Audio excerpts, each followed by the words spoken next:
One eternity later. Top 10 anime where main character looks weak but actually overpowered. First, Goblin Slayer. And story goes as there is an ordinary boy in a village who wants to be an adventurer when he grew up, and one day his village was attacked by goblins and everybody he knew was killed. So now goblin killing is the only mission for his life. And since he is merely a goblin slayer, everybody underestimate him, but he is OP as hell, man. Other than that, the goblin in this anime are truly monster. They are horrible, cunning and rapidly reproducing monster which uses female of other species for breeding purpose, which leads to the violent and gruesome part of this anime. As for our main character, he is a goblin killing machine which kills every goblin, but everybody thinks he is just a mere goblin killing machine, but actually he is a silver rank adventurer and he can defeat anyone even if it's a goblin or not. Next we have Tale of the Abyss, which is an 26 episode long anime full of adventure, drama, fantasy along with easy to understand humor. The story is great and action sequences are decent. The story follows our main character Luke, who was locked away in a manor after being kidnapped and losing his memories as a child. But one day when he was practicing or training with his sword, he was attacked by assassin woman. Then during the battle, Luke and Tara suddenly get teleported to a distant land, which leads to the entire adventure journey of this anime, or we can call it's a quest which can either free the world from Scourge's control or destroy it entirely. Then we have Alderamin on the Sky, which is an 13 episode long Madhouse production anime full of action, adventure, fantasy and military aspect. It's a visually stunning anime where our main character is OP but acts weak. As for the story, there is war, politics, military, struggle and some sort of drama as well. Other than that, anime successfully pulls off war franchise along with OP powers, which is quite interesting to watch. Then we have The Fruit of Grisea, which is an 13 episode long anime full of drama, romance, high school, harem and a little bit of psychological aspect as well. Our main protagonist is Yuji, who is overpowered but pretends to be weak. Then he joined a private school where there are only 5 students and all of them were girls to be precise, which leads to the harem plot of this anime. Other than that, the dark current pattern fits the dark side of this story and the character design is pretty good. Then we have Dragonair Academy, which is a 12 episode long comedy, fantasy, ecchi and high school anime. Start off as the OP main character pretends to be weak and enroll in a dragon academy where the student learns to ride a dragon, but for our main character as Blake has a bad reputation and a problem child kind of thing because he can't ride a dragon. So our poor ass is the laughing stock at the school despite having a star mark, which means he is destined for greatness, and one day his dragon actually came in the form of a beautiful girl, which leads to all master and servant relation in the anime.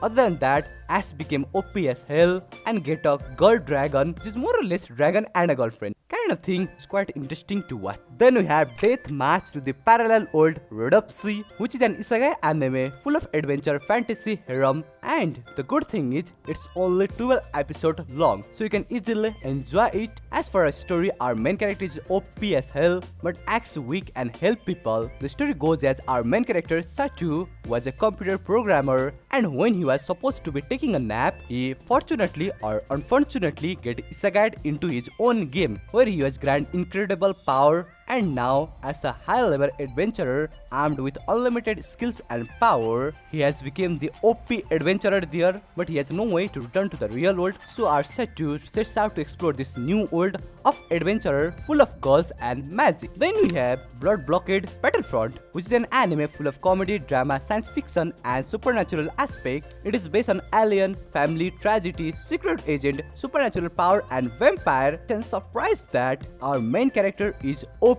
but he hides his power, so it's definitely qualified for this group. As for the story, one day New York City vanishes overnight into a mysterious fog, and it has become a place where another world kind of connects to our real world. Then to get balance with the new world, our guy Leo, a journalist and photographer, is unexpectedly recruited as an army to go there, which gives military touch to this anime. Other than that, it is based on manga, quite good, and I even like its art style, so you should definitely give it a try. Then we have Talentless Nana, which basically basically falls under supernatural drama and school life. As per the story, our main character is a girl who was sent by the government to assassinate people with power, sort of like X-Men mutation power in a school where she pretends to be a special person with power, or for the sake of this anime we will call it talent, but in reality she's just a normal human being with extraordinary skills to assassinate someone, which sort of plays among us in anime moment. Other than that, the animators kind of try to portray her as cute as possible, which means she might look like a normal regular high school girl, but no one is safe in her presence, and when she actually starts to assassinate people for the government, then it becomes a truly nice story to watch. It was aired in 2020, so animation is quite nice. There is little bit of slice of life vibe at the start, but when the suspense really hits you, you'll definitely witness a real life adaptation of Among Us in front of. Then you have